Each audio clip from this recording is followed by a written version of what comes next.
Apologies, people. I heard something and it was distracting me. I couldn't quite work out what it was. But no, the point of what I'm saying is that people and things are momentary, and when you rely on them too much or you cling to these things for happiness, you're always going to be left wanting more, or either feeling abandoned or disappointed or lost in the times where you don't have them. Whereas to walk away or to walk with God, who will always be there, who will always answer if you just care to take the time to listen. You don't lose anything. You have nothing to risk, and you have everything to gain. It's unfortunate that throughout every interaction we have with a person, with a thing, with a substance, there is always a monumental amount that you can gain or lose. There are always risks, and you never know, really, whether you're going to be better off or worse off by continuing a relationship with a substance or a person until it's finished, or until you've worked out a way of existing together that is mutually beneficial, and not just beneficial but enjoyable. But there's such an importance through valuing yourself and having the love for yourself to do what you need, not just what you want. There are so many times where I can look back and say, if I trusted God, or if I followed God's code and his law, that not only would things probably be better, but that I would still have people in my life that I lost due to giving them what they want. And I know that sounds like a head fuck, but there's been a lot of times in the last couple of years where I've had to choose God or someone I love. And when I've told them that I need to leave, or that I need to walk with God, that I need to find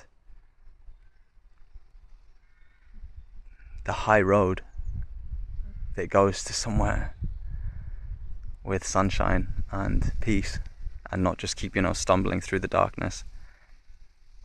As much as I'm sure people want the best for me, and those people want the best for me, when you want something and you're going to lose it, you say, no, stay. You cling on to things. And I've always been terrible for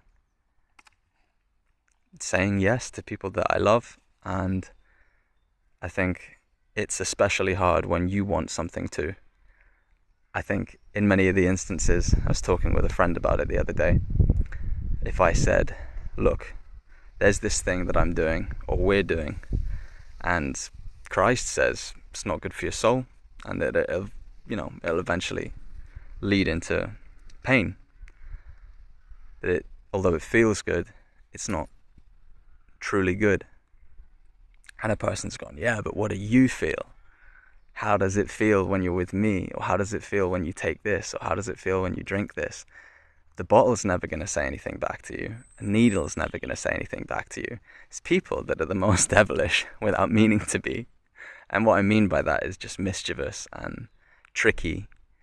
I don't think, people are, or some, but I don't think for the most part people are these malevolent beasts out to get you. But it's tough with people, because you'll say these things of, I think this might be not good, and a person will kind of make you question that internal feeling. Hey, lovely people, I had somebody call over the fence and want to talk to me, so I stopped recording. Obviously, what's happening in the real world is more important than the phone, but what I was talking about means a lot to me, and I wanted to finish the train of thought.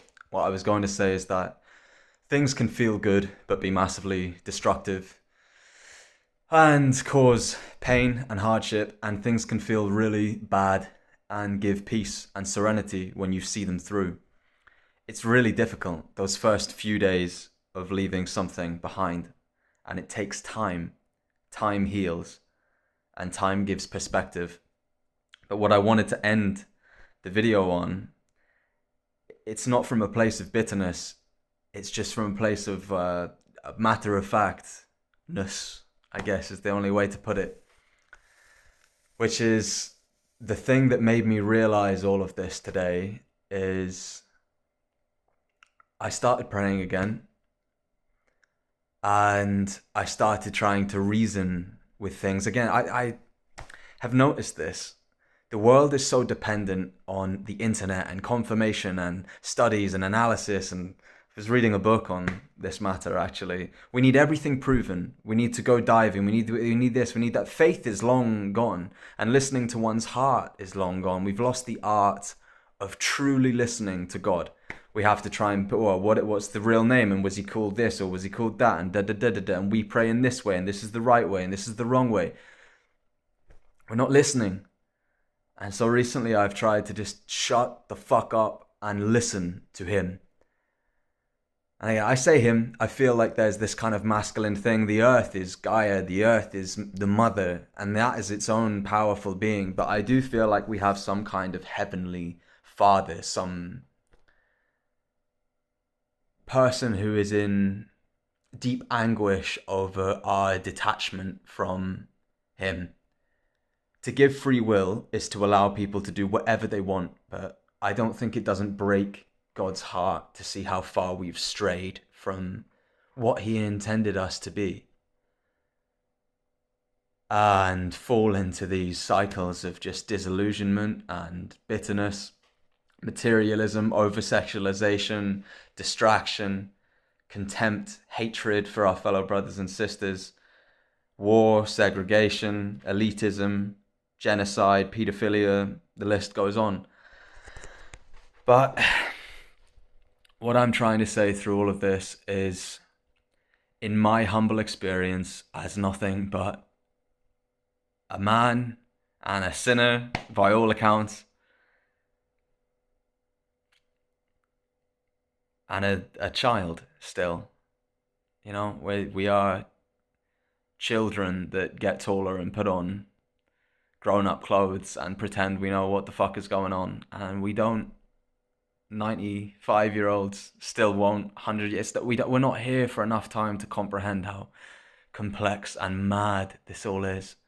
And just to clarify, I'm not saying I'm some sinner. I'm not beating myself down. I've never understood that. It tends to be quite a Catholic thing of self-degradation, but I have started to admit that I have flaws, massive flaws, and that I do things that aren't good, and that if I had done other things would probably be better. I said it earlier in the video when I was outside, but there have been many a time in the last few years where I've wanted something and another person has wanted something, and we've both just kind of gone, yeah, it'll hurt other people, or it'll be difficult, or it'll be this, but like, let's have this for us. And we could have still had us, but without pain, without confusion, without anyone being left behind, without arguments, without headache. And that's what I'm realizing now. You can find a way.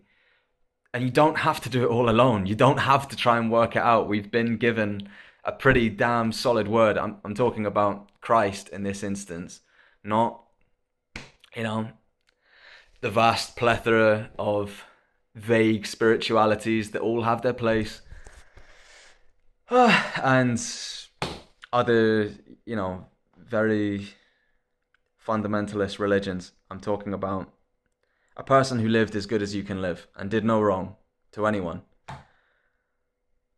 And trying to live the way that he says to try and live is fucking hard. But I've lived the other way for long enough now. And what's it done?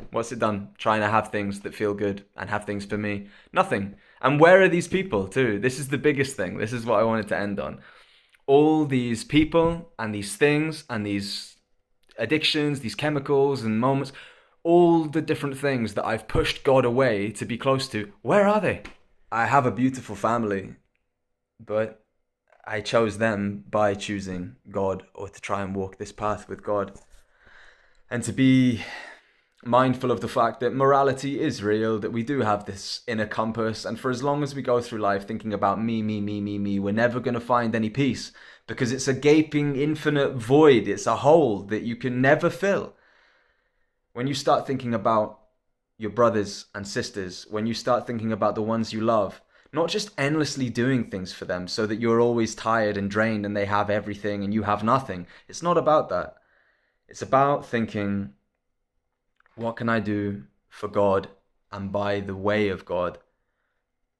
And I will say this with all humility and with all respect to whoever's listening to this. If you're listening to this and you have this moment of, nah, fuck that, I'm my own person. I decide what I'm going to do and I don't need some person to dictate.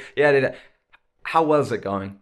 How many people have you hurt? How many times have you lied? How many times have you broken someone's heart? How many times have you felt betrayed? How many times have you felt lost and completely isolated and alone? How many times have you cried yourself to sleep at night? How many times have you wanted to kill yourself? How many times have you been angry at someone that didn't deserve it? How many times have you been angry at yourself for no apparent reason? How many times have you felt like you don't belong here and that you're tired of trying to fucking carve out some path by yourself?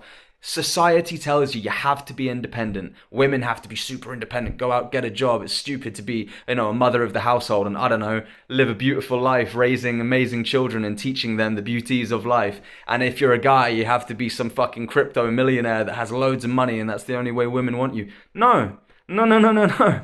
Keep chasing it. Keep chasing what life has to offer. Keep chasing the pleasures of the flesh. Keep chasing money. Keep chasing materialism. Keep chasing clothes. See where it gets you. See where it gets you, my friend.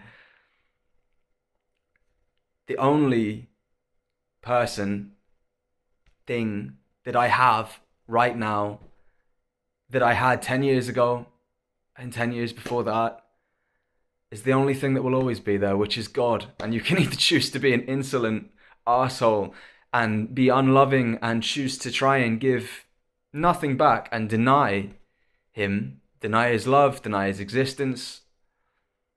Or you can accept the love. You can take it on the chin, your mistakes, and admit your wrongdoings and try and be someone better for it. But yeah, that's the moral of the video, I guess. All these different people that I have chosen over God and prioritized over God and given what they want rather than listening to God. Where are they? Nowhere to be seen. And that's okay. I wish every single person that I've met, I wish every single ex-girlfriend, fucking best friend, stranger who you end up having a weird, crazy time with, every single person I've met, I wish them nothing but the very best. From the bottom of my heart, I really hope that they wake up, that we all wake up from this lie that we've been sold by the society that we live in, that you have to be your own happiness and that you should chase what feels good for you. Because what feels good for you is not good for your soul. And it does catch up with you. And you can't expect it of people. God can take it. Give it all. Give it all to him. He can take it. People can't. No one ever will be able to. They'll try their best. I think it's why, again, side topic, but I think it's why I was so enamored by polyamory when I was in, my younger years. And then again, I kind of refound like, oh, fuck, this is the way. It's because one person shouldn't be expected to take on all of another's burdens. It's impossible. We suffer so much. We go through so much within our minds and our hearts, but God can take it. We feel like we need multiple partners or multiple this or more of this or more of that because one person can't do it. God can. And you'll never be disappointed. That is what I've learned so far. I'm so early on this journey because I've been denying it for so long. But if there's one thing that I have observed It's that people will never mean to let you down. People will never mean to break your heart. People, most of the time anyway, they don't want to hurt you. But they will. And the time you spent hurting and grieving and mourning, if you spent that praying, if you spent that developing a relationship with someone who just gives back what you give to him, fuck, this world would be a real pretty place. That much I'm certain of. So, don't have people in your life that lead you away from God, or that make you question your morals and make you question your own compass.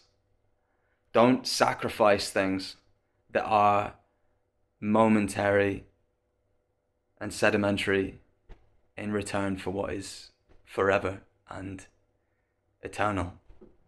I'm not saying do what God says and you'll go to heaven. I'm not saying this is right and this is wrong. I'm just saying if you hear a voice one day begging you to change your ways and you feel something deep in your chest, don't listen to society telling you, no, have the nice thing. Fuck the person, do this, do that, you. Please, my friend, listen to that voice because he wants nothing but the very best for you, as any father would. I hope you're all having a beautiful day. I hope this helps someone at some point, somewhere down the line. Again, I have no care for succeeding in the music industry anymore. I don't want to be part of that devilry. Not in the slightest. And I really can't be too bothered by trying to make something of myself on here as I used to. I'm just going to try and share things that have helped me and be there for people if I can be. Give as much love and wisdom as I can, because that's all we can do. So I hope that it helps someone. And again, this is all said with humility and a pinch of salt. I'm learning. I'm just a man. Right. I hope this finds you well whenever you watch this. Whoever you are, beautiful stranger, God bless.